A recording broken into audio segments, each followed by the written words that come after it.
honored to have you today, actually. Yeah, it's a blessing. And you're recording this? It is recording. We're live now. You're good I got to be careful what I say.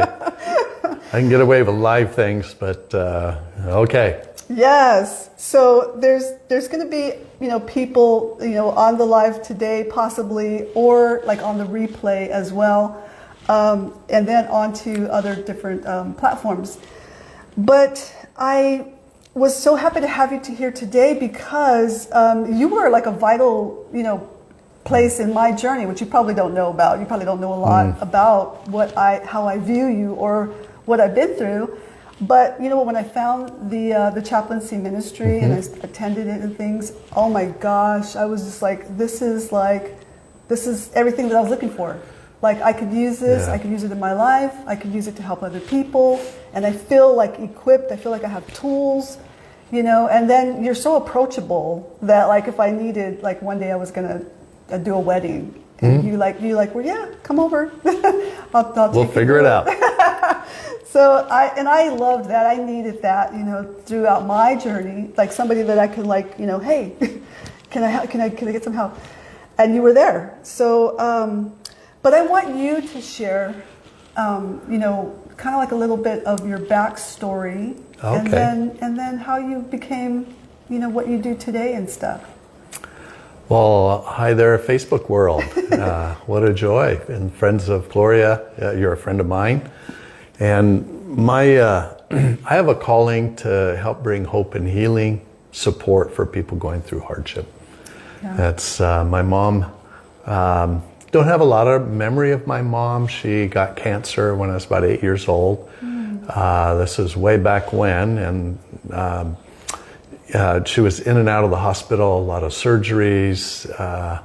Back when I was a child, that was, I think that was before electricity. But anyway, the medical field was, pretty brutal in treating cancer. So my memory of my mom was that she was sick a lot. And I had a great mom. She loved family, but she was in and out of the hospital. And then she finally passed away when I was 12. And that day when you're told your mom has passed sticks with you for the rest of your life. I remember where I was, what I was doing, felt like, everything. And then, so my big sister, 5 years older than me, started taking over the parenting role. She took care of me, cooked for me, took me everywhere. She was, just my best friend. But 3 years after my mom died, when I was 15, my sister was killed in a car accident. And so that, hardship either makes you bitter or better. And for me,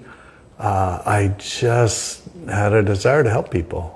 Get through what I had gone through. And I didn't come to faith till I was about 21, reading the Bible, the Gospel of Matthew. And I had a lot of questions. And so I got plugged in a Bible study group that eventually became a church. And I was studying to become an elementary school teacher. Loved family, loved kids, and got my teaching credential. And my Bible study grew into a church, and then they asked me to be the children's director, youth pastor, then eventually family minister. And so for about 18, 20 years, I did that. And I helped us, we started a private Christian school. I grew up in a law enforcement family. My dad was a police officer and went through the rank, became police chief.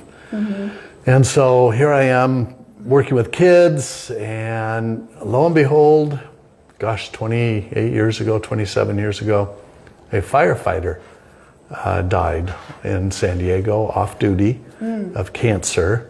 And a firefighter reached out to me and said, hey, could you go help this family and pastor them through this? So I did. And one thing led to another. I ended up doing the service, the memorial service, developed friendship with the family, the chief at the time, Robert Osby, a wonderful man. He said, hey, we need a chaplain. Would you be our chaplain? I didn't know what that was. What do you mean? He just ride along, we'll give you a badge and pager back then, and we'll call you times like this. So I got to know the culture, and I was like, oh my gosh. And now I have an Instagram, and I'm on Facebook, Mickey Stonier. And I'm starting to, I wasn't doing much on social media. And then the Lord ministered to me to tell my story. And so every day, basically, I'm out in the community now because I'm a chaplain for a number of agencies and police, fire, military. I work with the medical examiner. There was a young child that died this past week. And the fire department calls me, and we have a chaplain corps now where we come alongside the family or the firefighters, first responders, police and fire, to help them process what they're going through. And so this week they responded to a young child. He, I can't give the details of it, but he had no physical, nothing wrong with him. And in the middle of the night, he passed away. And so the firefighters, I helped them walk through what that, how to process this, because a lot of them have young children at home. Right. It hit them hard. And so I'm working with the medical examiner to find out, okay, what happened, that I can help the firefighters know, gosh, they did the best they could, but what happened? And they don't often get closure. So I'm out in the community, just trying to help people. And my daughter has a nonprofit. In fact, any of your viewers would love you to visit her website. Yes, I would love them to visit her website. It's www.healingcentersd.com. Healing Center SD for San Diego. And don't know how this happened, but my daughter became a trauma therapist. Wow. And so, but she had a calling to really bring God into people's healing. So she closed her practice, very successful practice, Maddie Stonier. And so closed her practice, very successful, and started a nonprofit to bring in spiritual prayer guidance. She has a team she works with, and they do phenomenal work, supernatural, because what would take years for people to find progress with some of their trauma, anxiety, depression, all of that. It's just a few sessions where God meets them, brings healing. It's for believers. The counseling, it's, the Healing Center SD.com. But people can do virtual, online sessions. Great, They can do in-person sessions. They're here in San Diego. And then for pastors, missionaries that are out of the country, they do reduced price. So it's something to work through, something you can apply as a pastor and get some help. And it's phenomenal, some of the stories of healings that have taken place. So my family is all about helping people through crisis. So and for anyone, if I can ever be a resource to you to help. I don't know all the answers. I know who does know all the answers. That's the Lord. But people always ask me, hey, how do I take care of this? Where do I go for this? How can I help this? And I know somebody. I know God, and I also I network with a lot of people. So, and people have just called me. My cell phone, I give it out readily, and text me if I can be of service, 619-843-3100. I give it out to anybody and everybody that I can be of service to. That's so needed. That is so needed. There's a lot of people, like I have pastor friends and missionary friends, and there's kind of this inner circle of trying to get help, and there's kind of no outlet. And so it's nice to have a place where someone can go, that it's not like this ring of trauma going around and around and around. Well, this happened to me, and this happened to me, and this happened to me.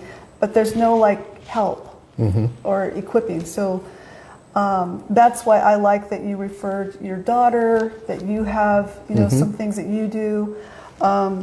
So that's what I want to share out here with my Facebook I would love for everyone to get trained as you did. And a lot of people come to faith during hardship because they're asking, why is this happening? Where's God in the midst of my pain? And a third of people's Christian testimonies share that it was during crisis, brokenness, loss. And so We do International Critical Incident Stress Foundation. It's certified courses to train people how to help people in crisis. That's all that I do. A lot of classes on grief and chaplaincy, peer support, group crisis intervention, law enforcement.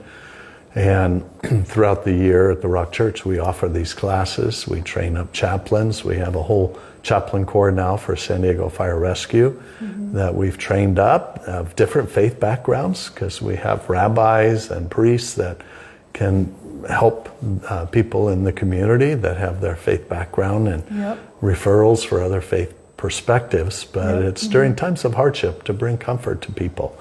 And that's what I'm called to do. And we haven't fully set up our schedule for next year's training, but it'll be on the website and on my Instagram. Whenever I do courses, I get the word out. But we're just still trying to work on our strategic calendar for next year. We're a little behind the 8 ball here, but I do classes for the fire departments locally, for the county, for the police department. And then we do a special, my chaplain fund. It's called Chaplain Fund. And I have a benevolence fund that I do things for firefighters, police. In fact, this week, awesome. As soon as we're done, I have to go shop for a retired firefighter for Coronado. He's retiring in 2 days, so I'm going to be with him tomorrow, have some gifts for him. He'll be in the parade in Coronado on Friday night, 6 o'clock, and then on Monday, where I'm, providing, resources for our chaplain corps, Christmas events, and then throughout San Diego. In fact, TSA, I may be doing a appreciation luncheon for TSA during the holidays. Good. Just did something for the harbor police. And for the fire departments, where I'll bring in a taco cart, or we'll do Phil's barbecue and take care of all the troops, just to let them know they're loved. In fact, Thursday, Station 5, that's tomorrow, at San Diego Fire Rescue. They're up in Hillcrest area. It's Washington, between Washington and University Avenue on 9th, San Diego Fire Station 5's. We're providing lunch for the fire crew, and a wonderful man who went through all the city processes. He's landscaping fire stations because they have to be drought tolerant, and the city has turned off the water to save money for all their fire city properties, and which is a good thing for the drought. But he's going around, got his own funding. And has got a crew that goes in and just re-landscape. It's beautiful. That's and so great. Our chaplain corps, we're going to be there with him to thank the firefighter. Firefighters there on, I think it's A Division tomorrow. But they're going to, we're going to, my chaplain fund, we're going to furnish lunch for the firefighters and workers. Then they're going to tear it up for the next couple of weeks and just bless the city. Yeah, I work alongside of a lot of the emergency services, and especially the fire brigade. And when they're on the scene, I'm like, "Do you know Mickey Stonier?" And they're all like, "Yeah, they all know you." Yeah, we know that guy. Been around for a while. So I'm always like, oh, yeah, he's my trainer. I got this little cheeky little thing that I say. With a name like Mickey, I can always say it's the happiest place on earth. And you never forget that name. So, hey guys, if you're there and you're online, do a comment or something, because sometimes I don't get to see who's there or anything. So let me know if you have any questions. Also, you can pop some questions in there as well. But Mickey, I knew when I heard you at the Rock Church, you were talking, they asked you to speak for one of the 9/11 memorials or remembrance days or whatever they're called. And you got up there, and that was when I first realized that you were on scene and one of the responders. Can you share with me something that was like a only God moment? Well, a lot of those moments, ministering. I can just only imagine. I was on response team as a chaplain for airline disasters, commercial airlines. Initially, it was called the Spiritual Care Aviation Incident Response Team, but the acronym spelled SCARE, SCAIR. So we were the SCARE team. We thought, no, that's probably not a good name. Hey, the SCARE team is here to. So they changed it. This was led by the NTSB, and they partnered with the Red Cross. And so they called it Spiritual Response Team, CERT team, different from other CERT, C-E-R-T teams with fire department. But we were trained and on call for major commercial airline disasters. And my month, and a local pastor, Mike McIntosh, an amazing shepherd and pastor, and also a chaplain for the police. He helped get me invited into this team. I was the only fire chaplain. Everyone else was law enforcement chaplains.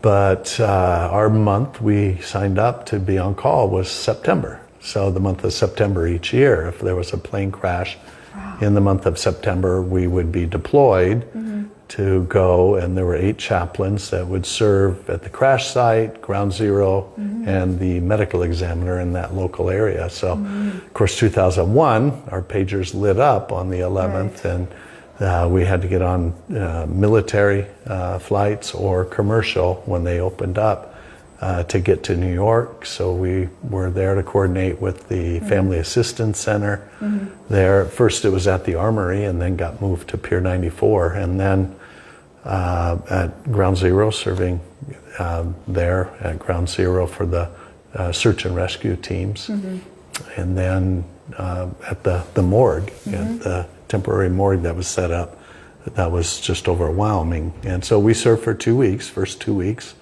from the 12th of September till the 27th was our term, and then a team came in after us. But there were a lot of God movements. One of the things, part of our team was there when they found that cross. It was in a building, building got blown out, and the steel beams formed a cross. And that's now in the 9/11 museum, that cross. Oh, wow. And so the steel beam that was there, and part of our group was there when, they came across this, and that became a sign. And what a lot of people wouldn't know, just a couple of us, but one of my roles at Ground Zeroes, when a body was discovered from a first responder, police or fire, the whole site would stop at the pile, and very honoring. Everything would stop. They would, a very dignified service. They would put the individual in a body bag, and then a crane would lift the individual to a site where I was, or on the other site where Chaplain McIntosh was. And so we would, be there to comfort the responders, and then to pray for the individual's family and friends. And so the chief at Ground Zero, he let us know. He says, you need to know, Chaplain. He said, he called me Fada, which is father, Fada, with a New York heavy accent. He said, Fada, you need to know, we're all Catholic on this department.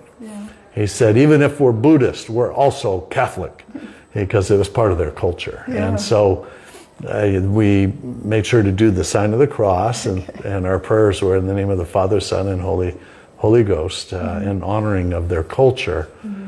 But so at the site I was, right there at Ground Zero, that's where the bodies would be placed. Then we would pray for everyone, and they gave us holy water to sprinkle the body bag, and then they would be put on a emergency vehicle with the lights going. They'd take the body off site, very dignified, everyone standing at attention. And then as soon as they were off site, everyone would go back to work. So a year later, I went back, because we were doing some ongoing follow-up as a church there in New York. And a year later, I went back, and no one would have known this except for those that were serving that day. The cross that they had found in a building was brought to the site and was placed on a precipice overlooking the pit as it started to go down. And the cross where they placed it was the very site we were praying for the families. That's where the bodies were taken. No one would have known that except for a few of us that served there. Yeah. And so, gosh, it just gave me chills. 1 year later, went back and there's the cross right where I was serving. And now that cross is in the museum of 9/11, which is a very sobering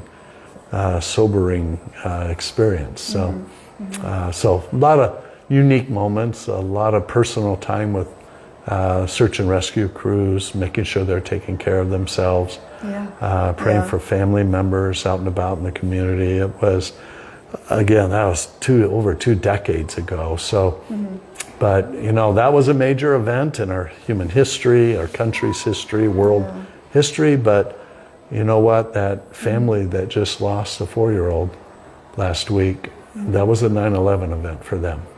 And just as significant to the many that lost loved ones, that family was horrifically impacted because of the crisis they went through. And so it's important to have trained people to be with people going through a crisis, because all those 9/11, in fact, studies show that in our country, you've been through a horrific traumatic event, could be divorce, loss of job, financial crisis, illness that's been life-threatening. You've either been through one, or you're in the midst of it right now, or you will. Trauma doesn't seem to miss anybody. And severe trauma, 90% of our U.S. population will experience a major crisis in their lifetime. So that's why I'm all about training people, Christians, how to take care of people and love people. Don't just go preach at people. Exactly. Got to go love people and be there to serve. And if the conversation opens up where they ask questions and need help with their faith, because people's worldview during times of crisis, sometimes people ask a lot of questions, and it's important to have people there to lovingly lead people in those conversations, and not to push or preach or you know, hit people overhead with the Bible. You want such a good word. Love people. Yeah. There's talking about world. Shalom, Olivia here. I see you there, homegirl. She's watching from Wales. Wow. Yeah. Love the British Isles. Just I've done some training for Northern Ireland. Trained their chaplain corps there and their peer support. Yeah, for Belfast Fire Department, Northern Ireland Fire Service. Good friends there. Haven't been to Wales. Been Scotland, England, and Ireland, Northern Ireland as well. That is amazing. Yeah, I didn't know that you trained over there in Ireland. Oh, I train all over the country, all over the world. Yes. Wow, yeah. That's I have amazing. a training. Hey, if you want to join me, well, it's actually close. It's with the Office of Emergency Services. Training peer support, crisis intervention for the Hurricane Center there in Florida, in Volusia County. So I've done 2. I'm doing 2 more, one in January, one in April, but I do a 3-day workshop and train them how to care for their police fire coworkers and how to help the community. You know, I also have friends that are in Ukraine, and a couple of chaplains that are over there working in Ukraine as well. Gee, do you know anyone that went over to minister to the people in Ukraine? I do, yeah. Oh, yeah, you did. What a heart. What a great heart you have. Yeah. It's just on your own, just navigating through and being there in Poland with the refugees. It started with you put out the email and said, you know, through the organization Cry. And then I was like, you know what, I think I want to do this one. I think I want to fly out, because I was going to bounce around. I was going to go to London where my daughter lives. And then I knew friends in Poland. And then I was going to cross over. But in the whole process, I started linking up with people. And I met people all over. You know, it turned out that I met another Londoner, a chaplain from New Zealand, some former military Good. guy doing the demining. Ryan Hendricks is over there now, and just so many different people. What a great heart, yeah. But I always encourage people, don't undertake things all by yourself. No, I know. You want to be a team and have Big some lesson. support for you, because otherwise we can get overwhelmed. But yeah, it looked like God Yeah. brought a lot of people around you to work in Yeah. harmony with others. So Yeah. Yeah. Yeah. Thank you so much. You guys, do you have any questions? Hey. Do you have any questions?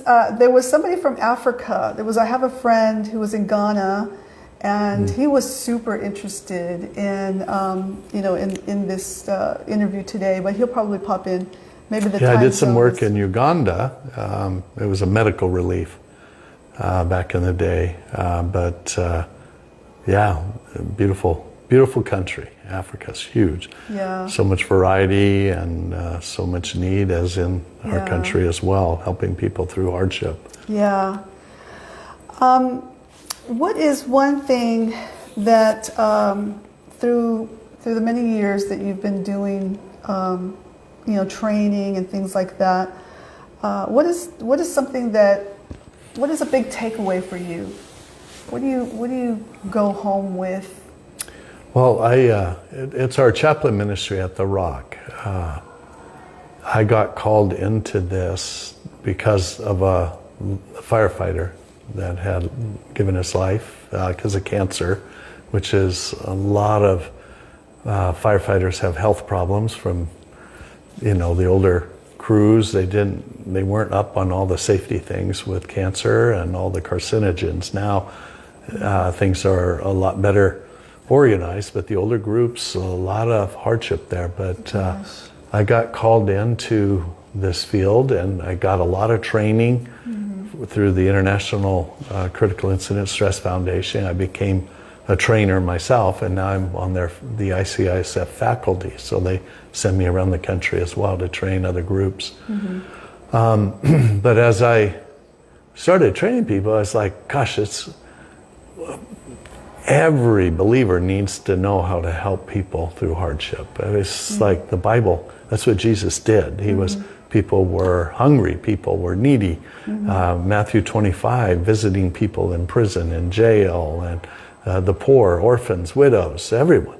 Yeah. It's during those times of hardship, and how to come alongside and appropriately serve people, identify what's happening. But it dawned on me that, gosh, everyone could be a chaplain.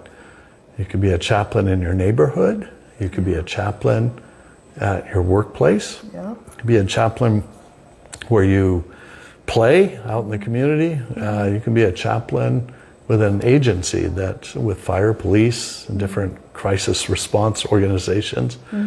And so that's what we do at The Rock. We train people to become chaplains and try to encourage people to consider their places of influence where they could be of service to people they live with. My family and in my class, I share this, but we're constantly trying to do things for our neighbors. And we've let people know we're the chaplain for our neighborhood and our zip code. And there's different apps that are out there, for your neighborhood apps. And we self-proclaim we're the chaplain in our zip code. And my wife has a prayer ministry for her zip code. And people reach out to us. We've sponsored a lunch for all of our neighbors to just come when COVID finally opened up. And we hosted, there's a company that has fire engine that they made into a pizza oven.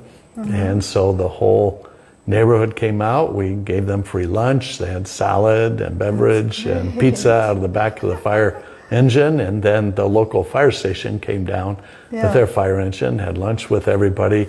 And we had almost 100 people, neighbors that didn't know each other, that now got to know each other. And that's what being a chaplain is. You're just loving people intentionally. I just posted on my Instagram and Facebook,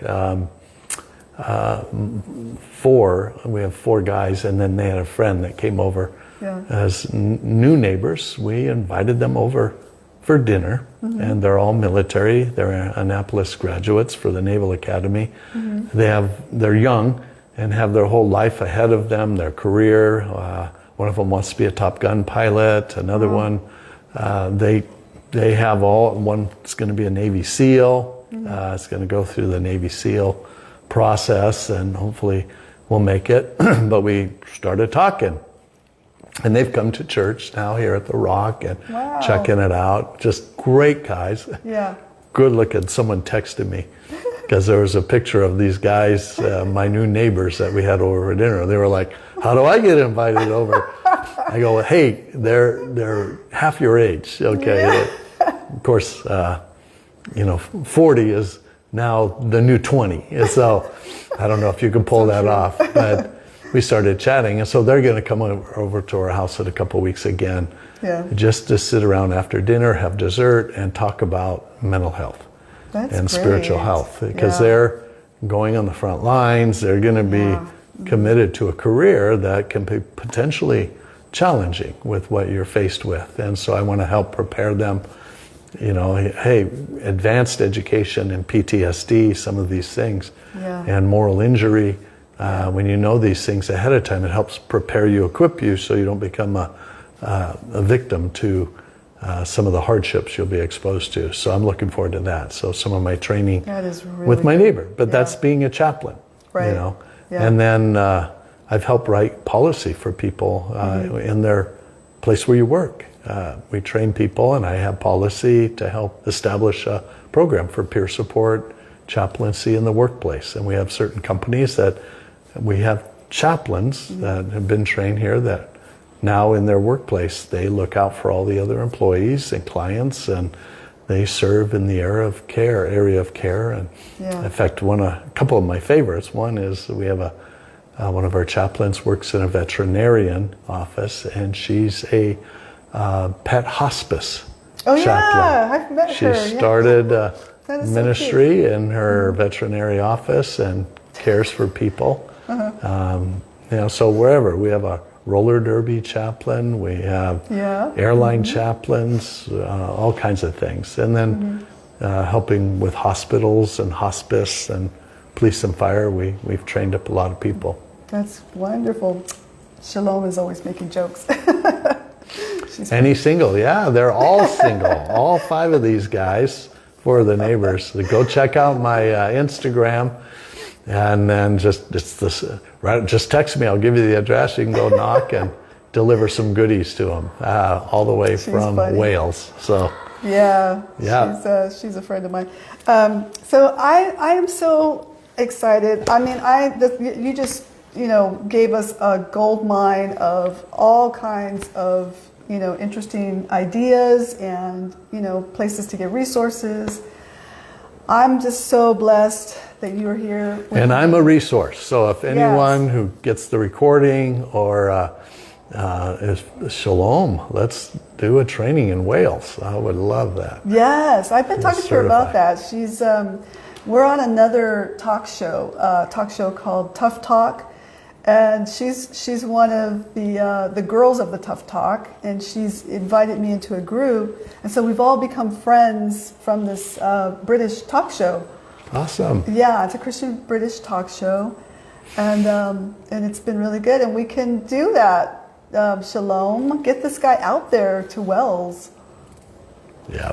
Well, anyway, it's been nice having this time with you, and pray that more and more people can really catch a vision that your neighbor, you can be an answer to someone's prayer for your neighbor. I realize that someone's praying for somebody that lives near me, and as I open up my life, my home, and be of service to my neighbors, we're actually an answer to someone's prayer. And the privilege when firefighters call you up and say, "Hey, chaplain, can we talk?" And I've had many come to faith, just wanting to help people know they're cared for and loved. And then eventually they want to know, okay, there's more to life than just this physical existence. And to be able to explain God's plan. And God's not religious. God is love. And the gospel is not just a cute story. It's reality and the truth of God's love, gave his own son that we could have forgiveness in life. And so God wants a relationship. That's what it's about. So love what you're doing, love who you are, and keep doing the good work and turning your pain into a blessing for others, helping others through what you've been through. So what a joy. Thank you. Amen. Well, thank you for being here. Yes. And thanks, guys, for being here. And we'll go for now. Bye. Peace out. Peace in your heart. Amen.